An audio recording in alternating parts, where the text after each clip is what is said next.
Hello everyone, welcome to civil service classes. आज हम study करेंगे संविधान के प्रमुख भाग। संविधान के प्रमुख भाग 22 भागों में विभाजित है और आपको पता होगा आर्टिकल 395 है। आर्टिकल 395 है जिनको 22 भागों में विभाजित किया गया है। तो फर्स्ट हमारा भाग फर्स्ट, संघ और उसका राज्य क्षेत्र। संघ यानी कि केंद्र और उसका राज्य क्षेत्र अनुच्छेद 1 से 4 में लिया गया है। तो भाग 2 अनुच्छेद 5 से 11 नागरिकता को प्रदर्शित करता है। हमारे भारत में एकल नागरिकता को प्रावधान है और अमेरिका व ब्रिटेन में 2 दिशा नागरिकता का प्रावधान है। भाग 3 12 से 35 अनुच्छेद 12 से 35 मौलिक अधिकारों को प्रदर्शित करता है। मौलिक अधिकार हमारे संयुक्त राज्य अमेरिका से लिया गया है, वहाँ के संविधान से लिया गया है और मूल अधिकारों का प्रारूप पंडित जवाहरलाल नेहरू ने किया। वर्तमान में मौलिक अधिकारों की संख्या 6 है और पहले थी 7। तो 7वीं जो है हमारी हटा दी गई है और अब वर्तमान में मौलिक अधिकारों की संख्या 6 है। भाग 4 में अनुच्छेद 36 से 51 में लिया गया है भाग 4 को। यह हमारे नीति निदेशक तत्व को बताता है। भाग 4 राज्य के नीति निदेशक तत्व। राज्य के नीति निदेशक तत्व को आयरलैंड से लिया गया है, वहाँ के स्वाधीन संविधान से लिया गया है। भाग 4 कै जो कि अनुच्छेद 51 कै से लिया गया है। अनुच्छेद 51 कै से मूल कर्तव्यों को प्रदर्शित करता है। ये मूल कर्तव्यों को रूस से लिया गया था।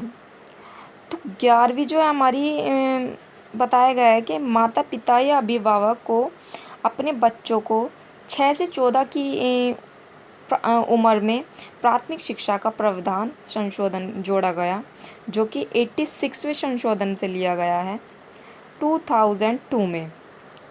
तो भाग 5 में अनुच्छेद 52 से 151 में लिया गया है, जो कि संघ की सरकार के बारे में बताता है। केंद्र की सरकार, संघ की सरकार यानी केंद्र की सरकार। भाग 6 में 152 से 237 अनुच्छेद में लिया गया है। 152 से 237 आर्टिकल ओके, जो कि राज्य की सरकारों के बारे में बताता है। भाग 7 आर्टिकल 238। तो इसमें बताया गया है निराश्रित का मतलब पहली अनुसूचित के भाग ख निराश्रित के राज्य में बताया अनुसूची जाति वगैरह के बारे में। भाग 8 239 से 242 आर्टिकल में लिया गया है, जो कि संघ राज्य क्षेत्र के बारे में बताता है। केंद्र शासित प्रदेश व उसके केंद्र शासित प्रदेशों के बारे में बताता है। तो हमारे 28 राज्य व 8 केंद्र शासित प्रदेश हैं, ठीक है। तो भाग 9 में बताया गया है आर्टिकल 243 पंचायतों के बारे में बताता है। भाग 9 कै में 243 नगर पंचायत शहर में यानी कि नगर पंचायत जो है शहर में होती है और पंचायतें नॉर्मली। तो भाग 9 कै सहकारी सहमतियाँ, ये भी छोटी मोटी आर्टिकल 243 में। तो नगर पंचायत शहर से रिलेटेड होती हैं। तो भाग 10 में अनुच्छेद 244 से 244 कै में लिया गया है और जो कि अनुसूचित और जनजाति क्षेत्र के बारे में बताता है। भाग 11 245 से 263 आर्टिकल से लिया गया है, जो कि संघ और राज्यों के बीच में संबंध बताता है। संघ केंद्र और राज्यों के बीच में संबंध बताता है। भाग 12 आर्टिकल 264 से 300 जो कि वित्त संवदा और वाद के बारे में बताता। भाग 12 में वित्त संपत्ति संविदा और वाद के बारे में बताता है। भाग 13 में आर्टिकल 301 से 307 तक लिया गया है। भाग 13 में और जो कि व्यापार वाणिज्य एवं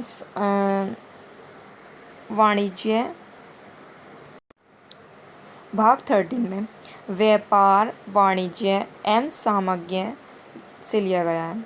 इसमें ये सब हैं। तो भाग 14 में आर्टिकल 308 से 323 इसमें बताया गया है संघ तथा राज्य के अधीन सेवाएं। भाग 14 कै में आर्टिकल 323 से 323 कै 323 कै 14 कै में भाग 14 कै में 323 कै और 323 कै अधिकरण आर्टिकल है और जो कि अधिकरण के बारे में बताता है। भाग 15 में 324 से 329 आर्टिकल हैं और जो कि निर्वाचन आयोग हमारा मोस्ट इम्पोर्टेंट है। भाग 15 भाग 16 इतना इम्पोर्टेंट नहीं है। आर्टिकल 330 से 342 में है हमारा भाग 16। कुछ वर्गों के विषय में विशेष प्रावधान है इसमें भाग 16 में। भाग 17 में राजभाषा मोस्ट इम्पोर्टेंट है हमारा और ये अनुच्छेद 343 से 351 के बीच है और जो कि राजभाषा है। इसमें हिंदी व लिपि है देवनागरी। भाग 18 ये भी मोस्ट इम्पोर्टेंट है। 352 से 360 आर्टिकल से है और जो कि आपात उपबंध है। ये तीन तरह के आपातकाल होते हैं, जैसे कि 352 में राष्ट्रीय आपातकाल, 352 में राष्ट्रीय आपातकाल और 356 में राष्ट्रपति शासन और 360 में वित्तीय आपातकाल। तो भारत में कितने आपातकाल हैं? 3। भाग 19 में परिकलन अनुच्छेद 361 से 367। भाग 20 इम्पोर्टेंट है। तो भाग 368 में अनुच्छेद 368 में लिया गया है जो कि संविधान संशोधन के बाद। भाग 20 को संविधान संशोधन की दक्षिण अफ्रीका से प्रक्रिया ली गई है। तो मोस्ट इम्पोर्टेंट है, ये पूछा जा सकता है कि कौन से आर्टिकल से लिया गया है। तो 368 आर्टिकल से लिया गया है भाग 20 को संविधान संशोधन। भाग 21 अस्थायी व संक्रमणकालीन और विशेष उपबंध दिए गए हैं जो कि आर्टिकल 369 से 392 में है इसके बीच। भाग 22 लास्ट हमारा अनुच्छेद 393 से 395 में इसमें क्या बताता है? संक्षिप्त नाम, प्रारंभ, हिंदी में प्राधिकृत पाठ या निरासन। तो हमारे मोस्ट इम्पोर्टेंट है 1 से 4 कै तक इम्पोर्टेंट है। 9 कै बी, 11, 15, 20, 18, 17 भी। तो ये सब मोस्ट इम्पोर्टेंट है। कुछ मोस्ट इम्पोर्टेंट क्वेश्चन।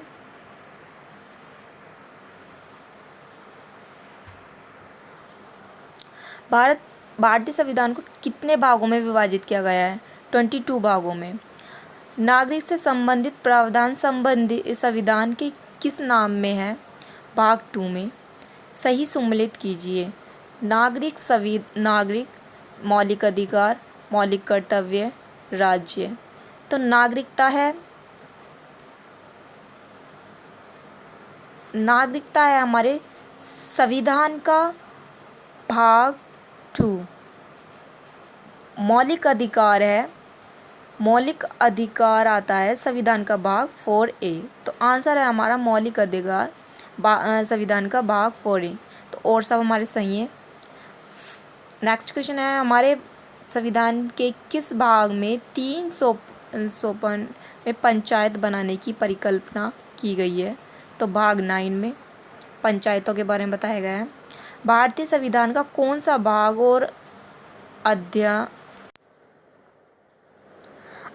संघ और राज्यों के बीच विधायी संबंध के बारे में है? तो भाग 11 और अध्याय 1। निम्नलिखित में से कौन सा एक युग्म सही सुमेलित नहीं है? तो हमारा भाग 4 के मौलिक कर्तव्य को प्रदर्शित करता है। सही सुमेलित हमारा ये है। सूची फर्स्ट को सूची सेकंड से सुमेलित कीजिए। तो भाग 9 पंचायत के बारे में बताता है। भाग 8 संघ सूची के बारे में बताता है। भाग 4 के मूल कर्तव्य को बताता है। भाग 9 के नगरपालिका को बताता है। तो thank you everyone, watch my video. Next video में हम मोस्ट इम्पोर्टेंट क्वेश्चन करेंगे।